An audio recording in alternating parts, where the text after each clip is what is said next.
Se você está ouvindo os Macabeus, é porque a revolta já começou.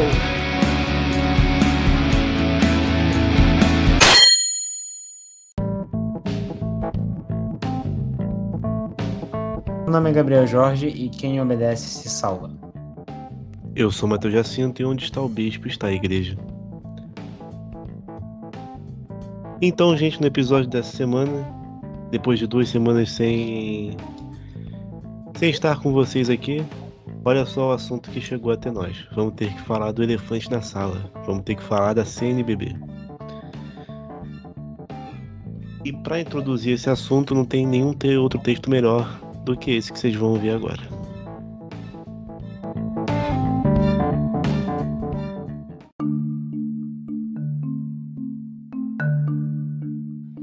Conferência Episcopal é uma espécie de assembleia em que os bispos de uma nação ou território exercem juntos o seu munus pastoral, para conseguirem, por formas e métodos de apostolado conforme as circunstâncias do tempo, aquele bem maior que a Igreja oferece aos homens. A Conferência Episcopal pertence em todos os ordinários de lugar de qualquer rito, com exceção dos vigários gerais, os bispos coadjuntores, auxiliares e outros que desempenham um cargo especial confiado pela Sé Apostólica ou pelas conferências episcopais. As decisões da Conferência Episcopal, que forem legitimamente aprovadas com a maioria de pelo menos 2/3 dos votos dos prelados que fazem parte da conferência e revistas pela Sé Apostólica, tenham força para obrigar juridicamente, nos casos em que o direito comum prescrever, ou uma ordem particular da Sé Apostólica, dada espontaneamente ou pedida pela mesma conferência, o estabelecer.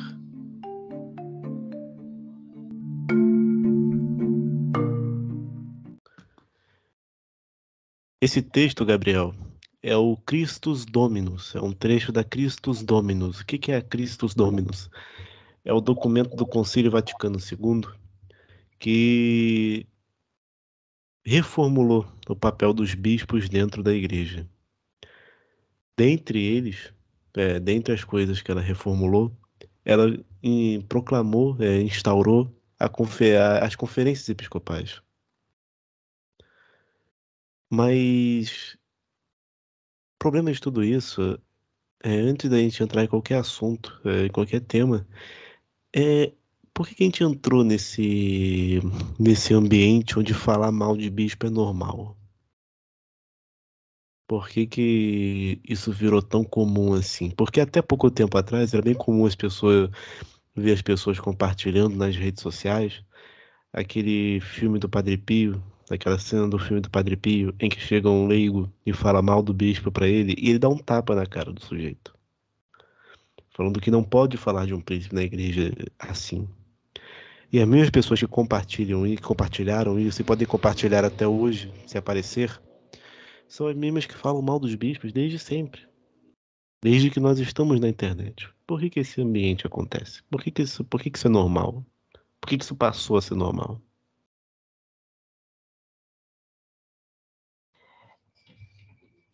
É um caso de pensar.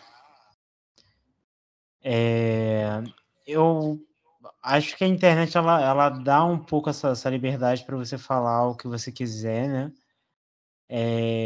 Essas comunidades virtuais que vão se formando, porque assim a gente tem que ser sincero e reconhecer que o nível de catequese do nosso país não é lá grande coisa. Então as pessoas, assim, essa é a minha visão, né? O que eu interpreto do fato.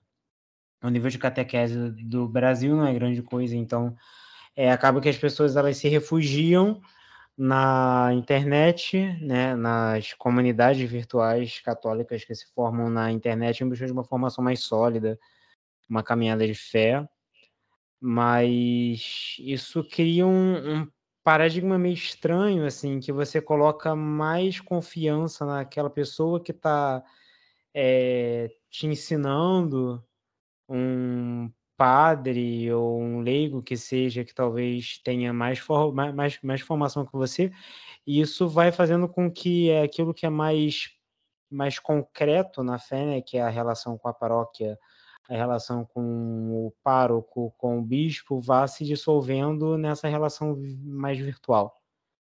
Então eu acho que passa muito por isso, entendeu? É esse esvaimento do que tem de mais concreto e mais próximo em prol do virtual. É impressionante como parece que tudo acaba voltando para esse problema da falta de vida em comunidade, né? Da falta de tato com a realidade. Essa nossa geração de católicos formada pela internet trouxe os seus prejuízos, evidentemente. Mas o ponto é que realmente, se você parar para perguntar a uma pessoa o que que é uma conferência episcopal, o que que é a CNBB,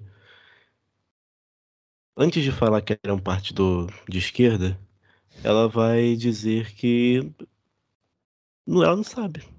Ou ela vai repetir que é um sindicato de bispos, ou dificilmente ela vai saber explicar o que que é ou para que serve uma conferência. Na real, na cabeça dela, talvez ela ache que nem precise, ou que ele existe só por esporte.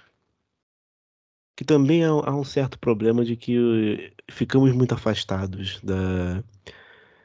dessa realidade eclesial e os próprios bispos, assim, também não facilitaram muito que a gente ficasse próximo e entendesse o que é a CNBB. A gente acaba só conhecendo quando chega o tempo da campanha da fraternidade, isso nas paróquias que seguem a campanha, porque aqui também não é uma coisa, né, não era uma coisa tão comum assim, tem sido ser mais de uma forma mais recente. Mas a conferência episcopal, como diz a própria leitura que colocamos para o episódio de hoje, ela tem a função de permitir que os bispos exerçam seu munus, a sua função pastoral de forma conjunta. Porque se você for pensar na estrutura da igreja de fato, e aí é o argumento que muitos vão usar para não ouvir o que a CNBB fala, é de que a CNBB não faz parte da estrutura da igreja. E realmente não faz. A igreja é formada pelas dioceses, que são divididas em paróquias. Paróquia não é a igreja, não é o templo, é o território. Assim como a diocese também é o território, não é a cúria. E aí você vai pensar, a CNBB faz parte disso, uma conferência faz parte disso? Não, então não precisa ouvi-la. Mas não faz sentido no momento que eles são os bispos. Se você escuta o seu bispo, você deveria ouvir a sua conferência episcopal. O problema é que muitas vezes as pessoas também não escutam os bispos. E a gente fica preso nesse ciclo vicioso, onde nós viramos sem nenhuma palavra para colocar isso, mas a gente vira meio que sem bispo. Eu ia falar desigrejado, mas não é, não encaixa, não é o mesmo conceito do protestantismo, mas é quase como se fosse, porque a gente vive meio que irrelevante ao bispo. Muita gente vive assim. E aí cria uns conceitos meio doidos, como pároco do Brasil, paróquia online. Você frequenta a paróquia de um cara que tá lá na Bahia, de um padre que tá Não, esse na negócio de Bahia paróquia ou em online. Cuiabá. Você vive, é a homilia que você escuta no dia, é a de quem você busca um conselho para a vida, de padres que não estão perto de você. E realmente, às vezes, é difícil chegar a um padre. Nem todo padre, infelizmente, está na disponibilidade de atender as pessoas que a ele chegam. Não dá para tirar, né, não penalizar a realidade, não botar a culpa 100% nas pessoas. Mas certamente algum padre mais próximo do que um em Cuiabá, ou na Bahia, ou seja lá onde for. Isso não é um específico, até porque infelizmente não são um ou dois casos de padres online.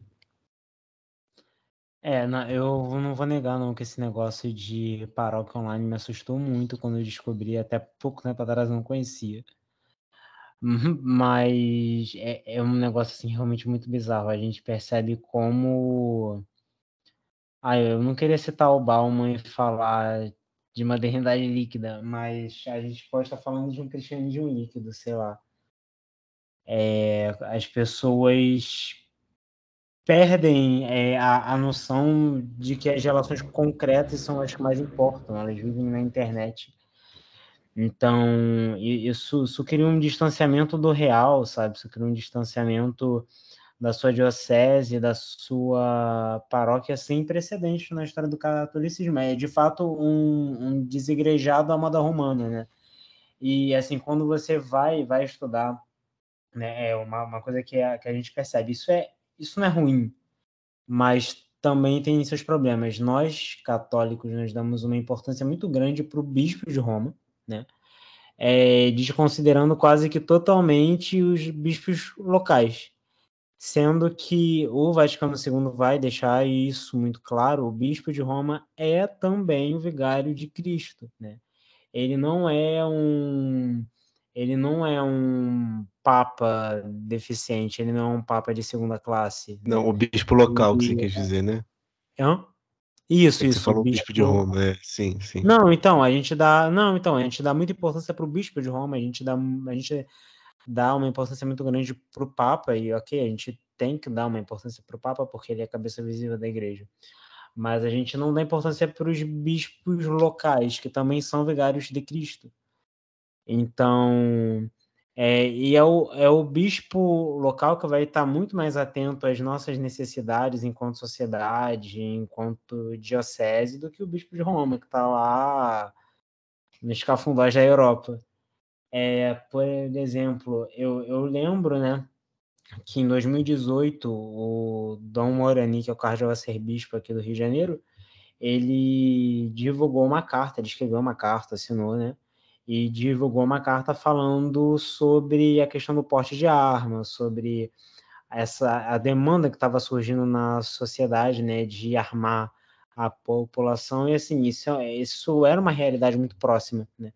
Até se tratando do candidato que o Rio de Janeiro estava projetando para o resto do Brasil, que mais tarde seria o presidente eleito, né? Então, isso era uma demanda muito forte. E era uma coisa muito próxima da nossa realidade, né? Uma coisa que dificilmente o Papa Francisco ele falaria, porque ele tem tantas outras questões para cuidar da Igreja Universal. Mas aí percebe como a coisa é capciosa, né? A partir do momento em que você não tem a direção concreta de um bispo ou de um pároco, você vai buscar um direcionamento concreto em alguma pessoa que fale por você, alguma pessoa que fale da sua realidade. E é aí que você encontra os padres de Cuiabá, os padres da Bahia, as paróquias online, né? Que não estão tão próximas, mas também não estão tão distantes. E vai se criando esse sentimento de proximidade que o virtual traz, né? Enfim. O que é bizarro, é realmente bizarro. Quando a gente tá vivendo aqui, não, né? Mas quando você para pra pensar, acaba não fazendo muito sentido. Eu percebi isso com nossos companheiros lá do Uma Conversa, que eles fizeram um episódio justamente sobre essas paróquias online. E eles me chamaram muita atenção sobre o quanto esse fenômeno é esquisito. De falar de pároco do Brasil enquanto a gente ignora o bispo que está aqui. Porque o pároco, o presbítero, ele não é nada mais do que o assistente do bispo. Quem tem o sacramento da ordem total é o bispo. E se ele pudesse estar presente em todas as paróquias, ele estaria. Mas ele não pode. Então ele designa presbíteros que possam representar os sacramentos, e não todos, a não ser que ele designe para servir a população, aos pastores que a eles competem. Tanto que antigamente as dioceses eram muito menores. Antigamente, isso lá no começo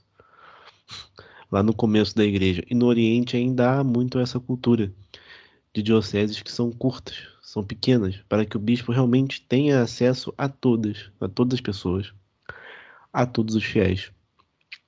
O presbítero atua como seu assistente, é o representante dele para um determinado território. E a gente não pensa isso. A gente centraliza a figura do padre, justamente porque a gente está nessa cultura de depreciar a figura do bispo. Até o padre, meu antigo pároco, até fez essa observação uma vez, que quando o bispo ia lá na paróquia, ele ia com uma certa regularidade, por ser a matriz da cidade, a igreja principal do vicariato, Dom José Francisco, nosso bispo daqui, de Niterói. Ele fala, a igreja não enchia, as pessoas não se importavam muito.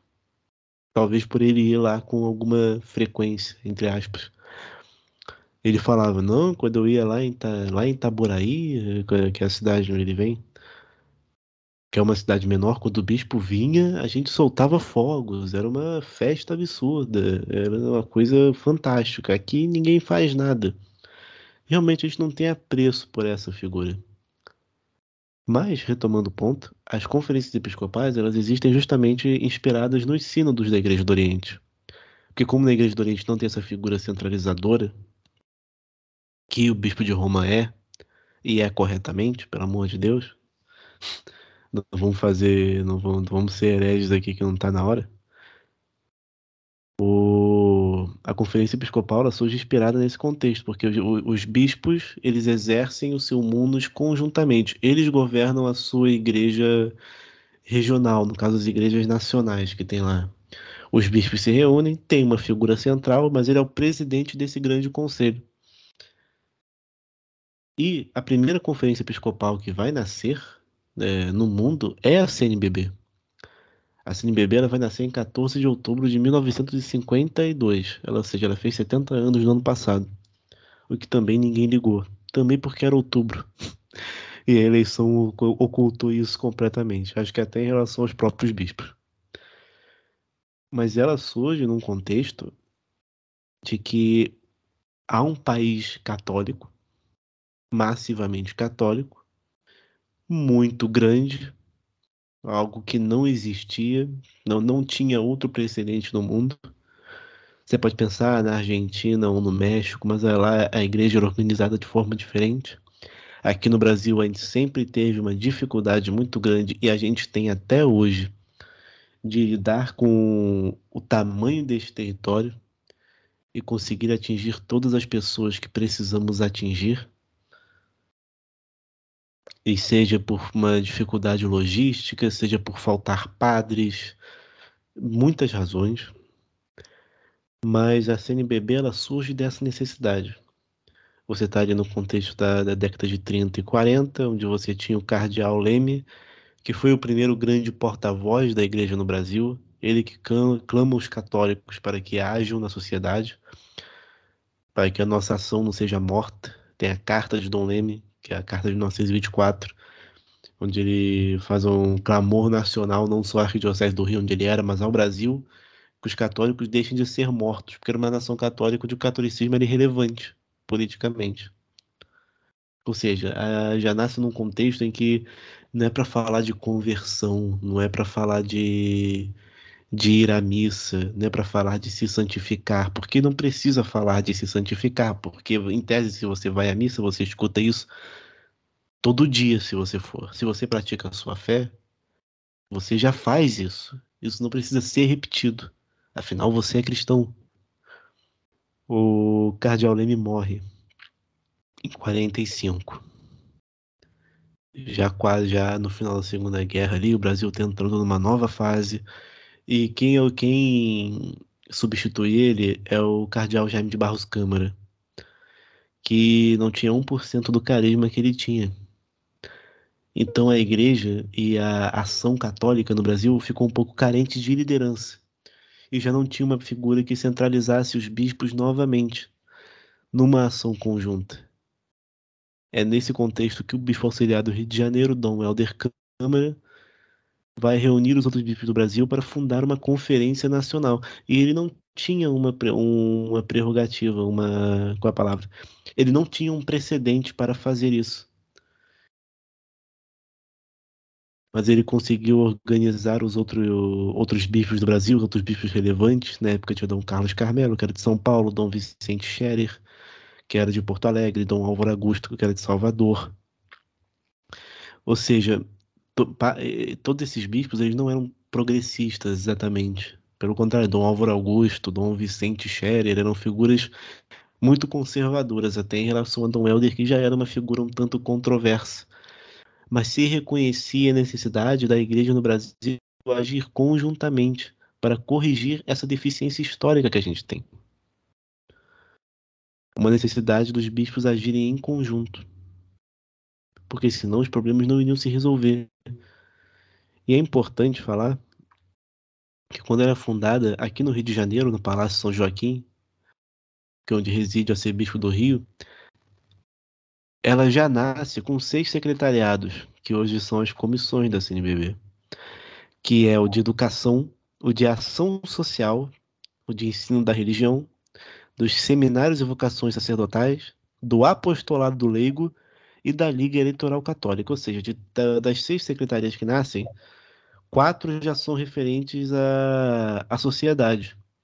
Você pode considerar o apostolado do leigo como algo religioso, mas não exatamente, porque envolvia também a forma como os leigos se organizavam nos vicentinos, nas ações que eles praticavam, porque a ação social que está falando aqui, ela não é exatamente as congregações que agem em caridade, mas realmente as iniciativas que a igreja no Brasil poderia tomar para corrigir certos problemas na sociedade, porque a gente já vem de um país onde o Estado é um pouco omisso. Então nós precisamos fazer com que funcione as coisas de outra forma. Alguém precisa fazer. E a igreja tomou esse fardo, que não é um fardo, mas é de ir atender a Cristo no rosto do pobre, do que tem fome, do que tem sede, do que anda nu, do que não sabe ler, do que sofre uma injustiça. Isso faz brotar uma experiência tão fantástica que isso chega até Roma e o Papa Pio XII, isso é importante destacar também, ele se encanta com essa proposta. E em 55 ele pede a organização do CELAM, que é o Conselho Episcopal Latino-Americano. Ele clama a sua primeira reunião para que os bispos da América Latina também se organizassem em conjunto para decidir melhor como a sua ação pastoral seria feita, porque o Brasil tinha muitos problemas comuns com os outros países vizinhos. É um problema latino-americano, essa dificuldade pastoral, essa dificuldade em lidar com a realidade e com as pessoas que sofrem demasiado. Até hoje permanece sendo, que era diferente do contexto europeu, onde você tinha padres em excesso, vamos colocar assim, se é que isso pode existir, mas padres em excesso, tantos padres que exportavam para aqui com frequência e não faltava nenhum lá. Você tinha uma quantidade enorme de dioceses, você não tinha esses problemas. Aí você pensa, por que que não tinha? Por que que não surgiu a necessidade de ter isso em outros países? Os países que já eram católicos, como a França, como a Itália, como a Alemanha mais ou menos, né? Mas Portugal, Espanha, porque não tinha essa necessidade, porque os bispos conseguiam cumprir a sua ação pastoral com dignidade, com leveza. Mas esse modelo daqui, esse modelo brasileiro faz tanto sucesso que ele é exportado para toda a igreja, muito antes do próprio Concílio Vaticano II. Muitas nações já organizaram as suas conferências episcopais antes de serem obrigadas a isso. E o que podemos tirar de tudo isso? Qual é o papel da CNBB na nossa história?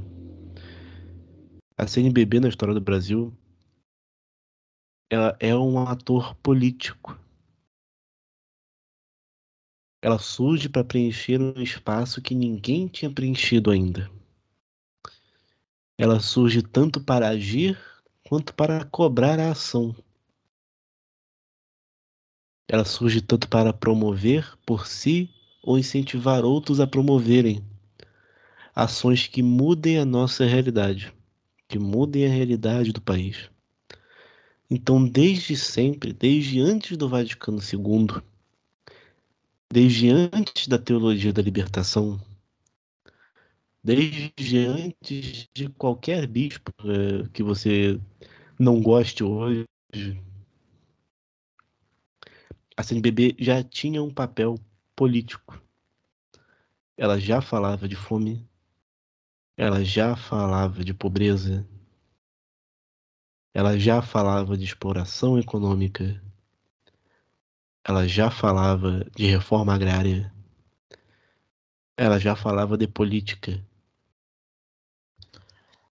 Eu só ia pontuar que a CNBB, ela, como conferência episcopal, né, ela entra, como você já falou, né, numa dinâmica de sinodalidade, que a gente só está alçando voos mais altos, a gente só está percebendo agora, né, com o pontificado de Francisco, a importância da sinodalidade para a igreja, né, a importância do caminhar junto. E a Conferência Episcopal, ela é para a Igreja do Brasil essa oportunidade dos bispos caminharem em ação conjunta, né?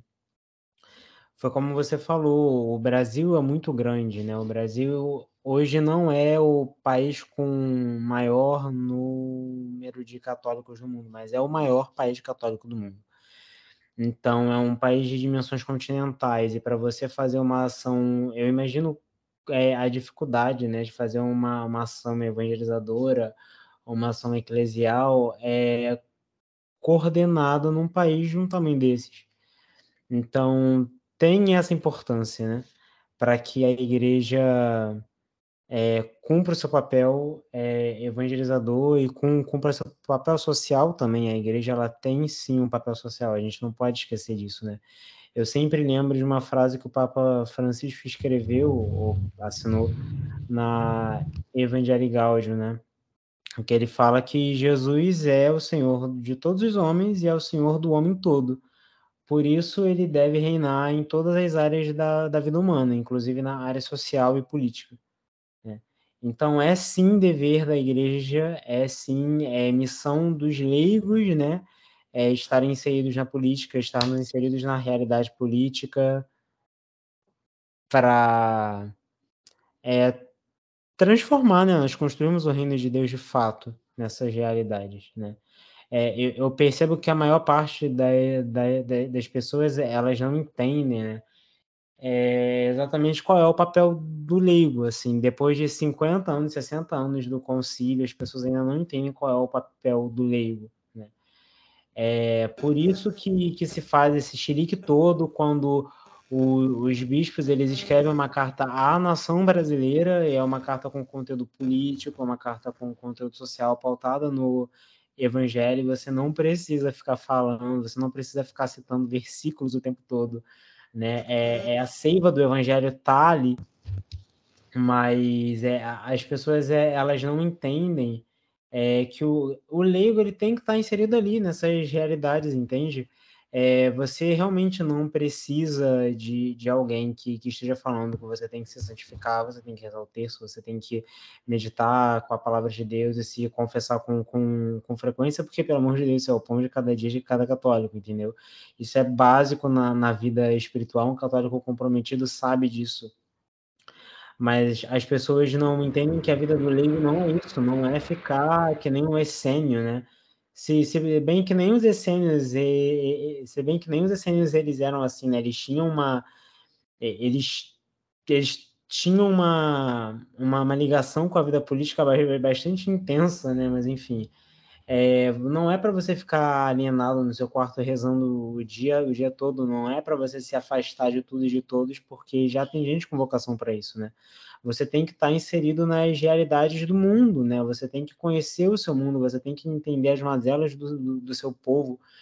E eu, sinceramente, né, apesar de carismático, de ter uma espiritualidade mais carismática, eu acho que é isso que falta no Brasil. Eu acho que é essa praxis que a teologia da libertação trazia e que falta muito hoje no catolicismo popular de hoje, esse olhar para as realidades, para os sinais dos tempos, né? Para realmente quem sofre, né? Para caminhar com o povo e para caminhar com quem sofre, principalmente, né? E aí qualquer coisa que soe um pouco mais que vá mais por esse sentido de caminhar com o pobre, de auxiliar o pobre, que não tem um viés assistencialista de dar quentinha para quem está dormindo na rua, as pessoas já olham estranho, tipo, mas, cara, isso é o básico do cristão, sabe? Se preocupar e caminhar com quem sofre. E, nesse contexto de agir em prol do que sofre, vamos chamar a música.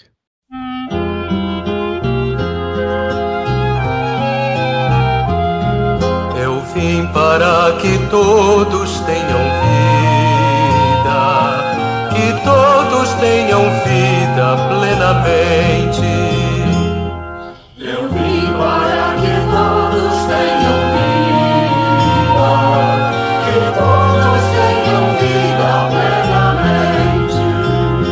Reconstrói a tua vida em comunhão com teu Senhor. Reconstrói a tua vida em comunhão com teu irmão. Onde está o teu irmão? Eu estou presente nele. Eu vim para que todos tenham vida, que todos tenham vida plenamente. Quem comer o pão da vida viverá eternamente.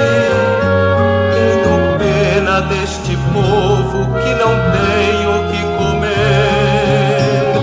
Onde está o irmão com fome? Eu estou com fome nele. Eu vim para que todos tenham vida, que todos tenham vida plenamente. Eu passei fazendo bem, eu curei todos os males.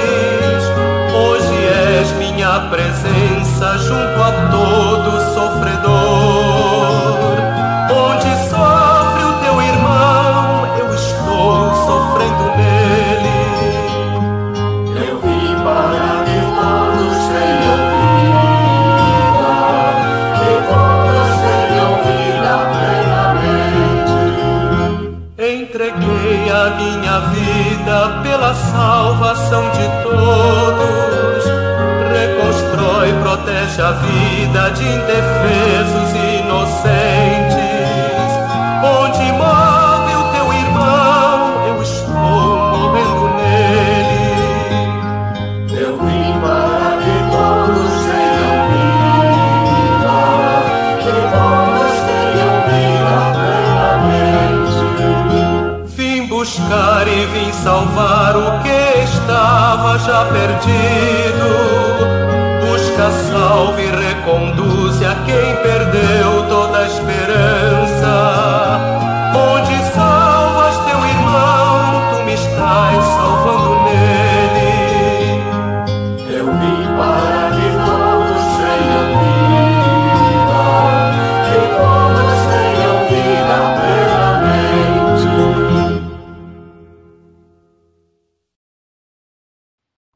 Essa música, Gabriel, não sei se você sabe, ela é uma música de campanha da fraternidade.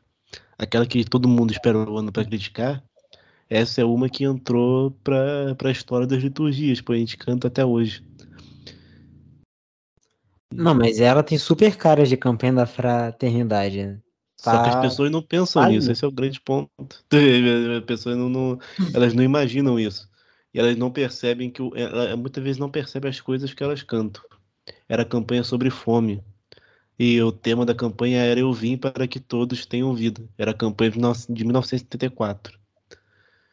E ela permaneceu, assim, ela permaneceu na memória de todos. É até bom que as pessoas não saibam que se bobear vai ter gente que vai parar de cantar ou vai implicar com nos certeza, paróquias que sim, tá cantando. Então, não tenho às dúvida, não vezes, tenho a dúvida. ignorância é uma bênção. Não tenha dúvida, não sei como alguns ainda cantam Padre Zezinho na missa. Daqui a pouco param também. Sim. Mas enfim, Gabriel, você viu o que foi esse documento que vazou? Na verdade, esse documento nem vazou em si. Isso é até importante falar, porque O documento não é um documento da CNBB. Ele é uma análise de conjuntura que foi entregada aos bispos para que eles pudessem discutir e aí produzir aquela carta ao povo brasileiro, que saiu na sexta-feira, encerrando a Assembleia Geral. Ela foi produzida por um centro de fé e política. É o Centro de Fé e Política da CNBB, que é um órgão que ninguém conhece, porque esse é outro problema que a CNBB tem. As pessoas não ela não ajuda que as pessoas a conheçam também. Então fica realmente difícil.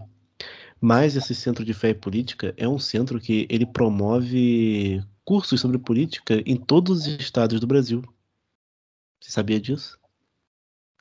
Ele forma lideranças políticas. Eu também não sabia. Eu descobri só por causa desse documento. Que aí eu fui descobrir de onde ele veio. Mas o ponto é que ele não foi vazado. Ele está no site desse centro, que é o Cefap. É o cefap.org.br. Tá lá esse e muitos outros.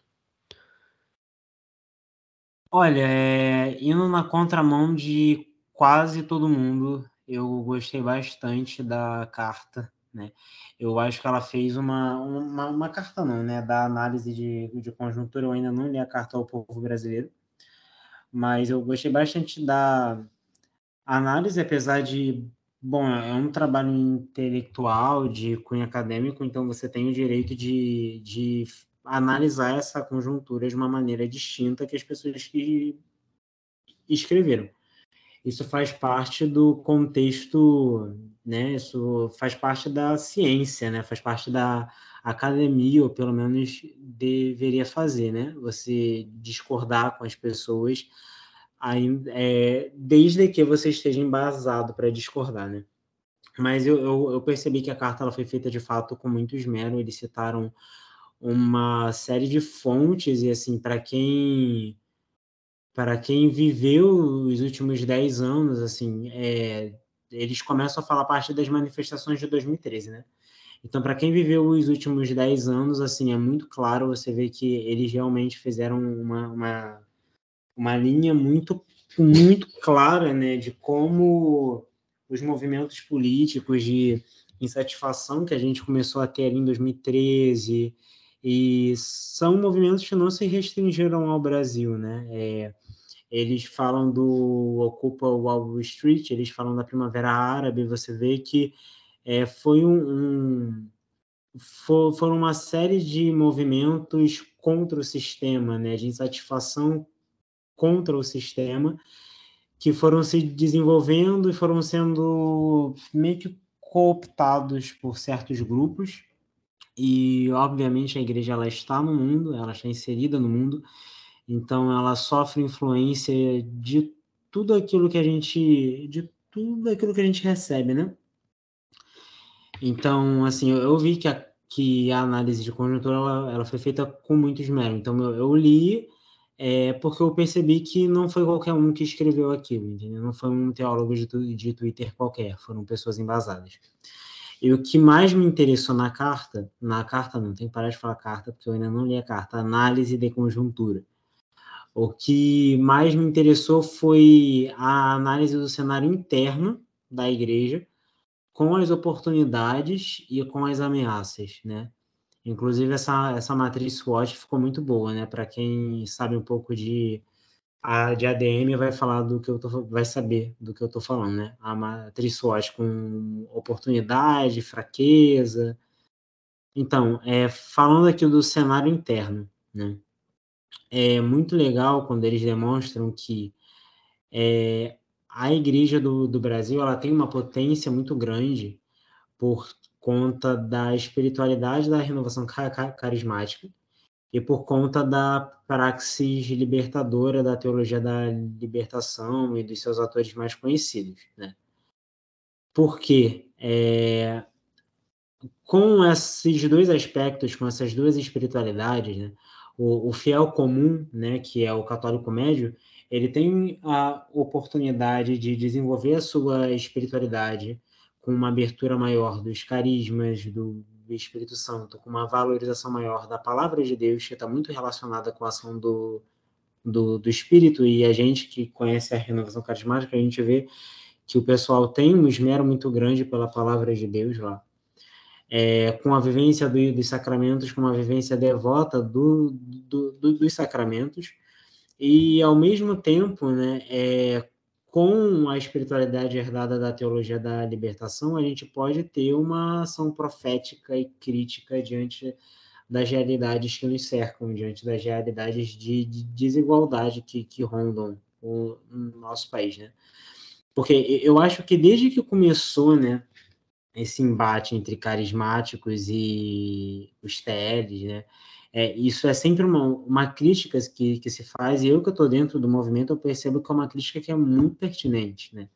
De você estar muito voltado para si, você está muito voltado para a sua espiritualidade, você ser como diz o Papa Francisco, você tem uma espiritualidade muito limpinha, em que você só está preocupado em quantos terços você reza no dia, quantas horas você reza, quantas missas você foi na semana, quantas vezes você se confessou, quantos pecados mortais você cometeu ou não, e você não se preocupa com o outro, você não tem um zelo apostólico, né?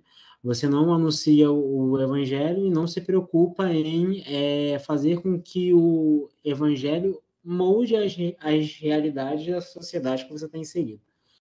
Então, isso é muito importante. Porém, né, essa igreja de praxis libertadora, que é como eles falam aqui na análise de conjuntura, ela foi meio que castrada, né, por conta de influências políticas que se infiltraram, né, nesses meios mais conservadores, nesses meios religiosos mais conservadores. E eu torno a falar com a experiência de quem está no movimento há 10 anos, né? Há 9 para 10 anos, né?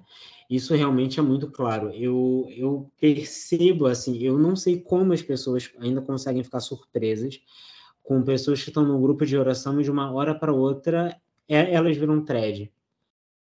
Não tem surpresa nenhuma nisso, porque você vê o tipo de material que se consome, você vê o tipo de página no Instagram que as pessoas seguem, você vê o tipo de conteúdo de formação política que elas consomem, sempre com esse tom de revolta ao mundo moderno e alfinetadas aos bispos, à hierarquia, porque eles têm uma certa tendência que não é sua, tem um certo viés político que não é o seu, e então você vai percebendo que essas pessoas elas vão sendo fisgadas aos poucos, né? Elas vão sendo fisgadas para um fundamentalismo e para um tradicionalismo, mesmo que isso não tenha nada a ver com a espiritualidade carismática, que é progressista e ecumênica, né? Eu nem diria que a espiritualidade ela é progressista.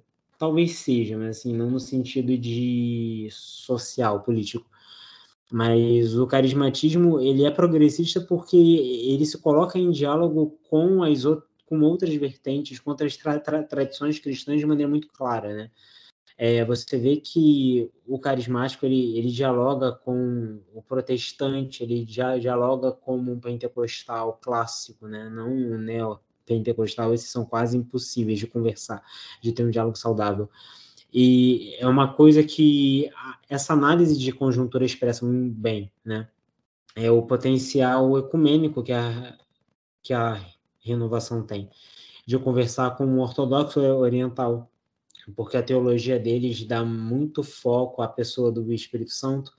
Você conversar com um protestante pentecostal clássico, né?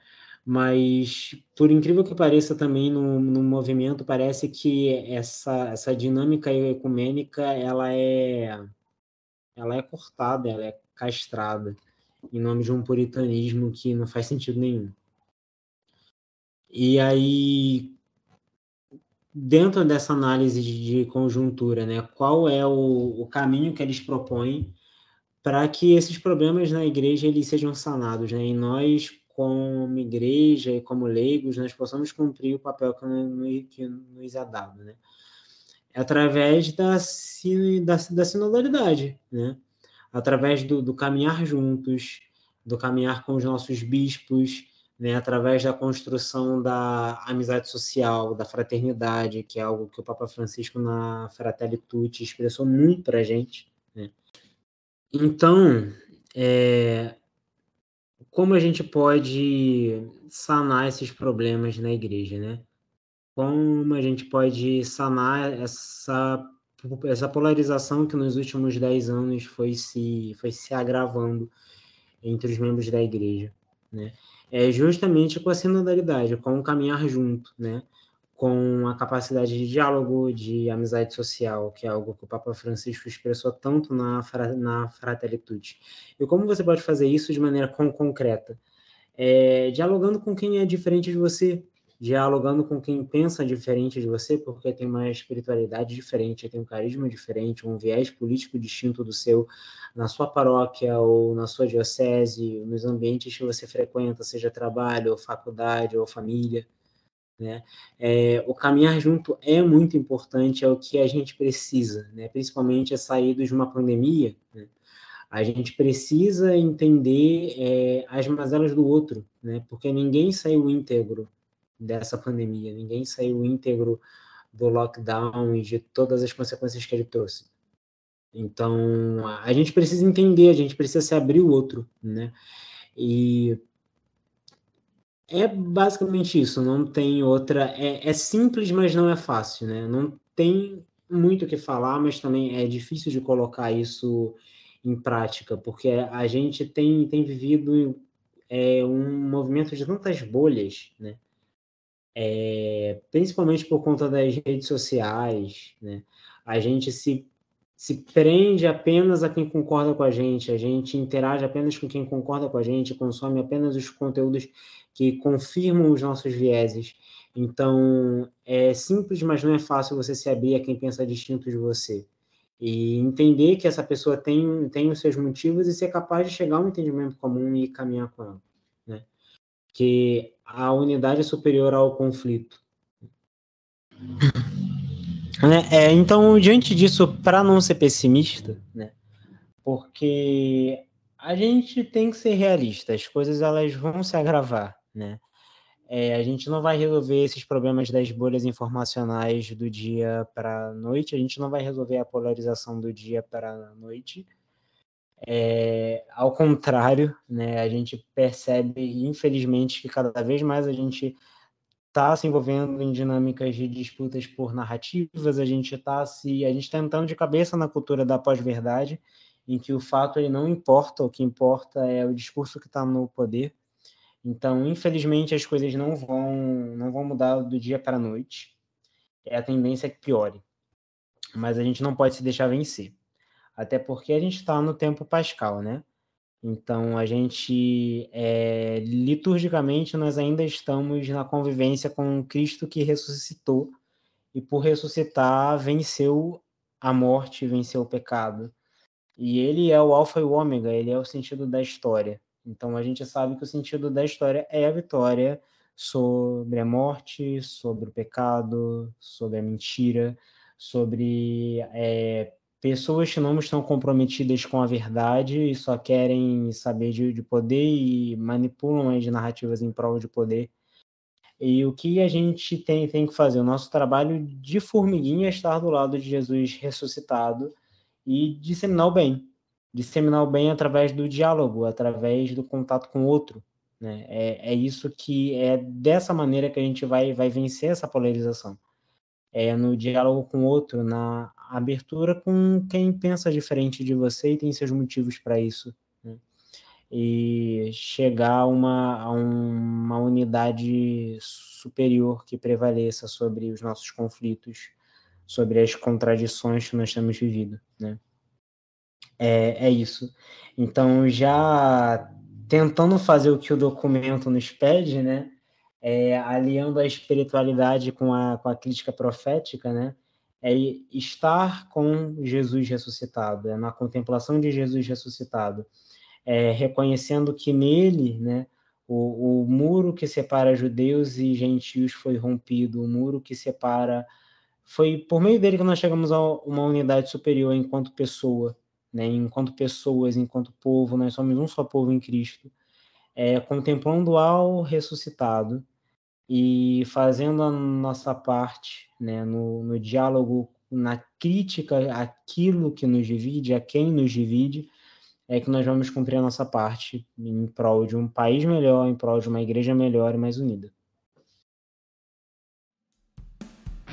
Você acabou de ouvir Os Macabeus, seu podcast semanal católico, fugindo do fundamentalismo e trazendo com leveza reflexões teológicas, políticas e históricas. Vem com a gente, porque a revolta já começou.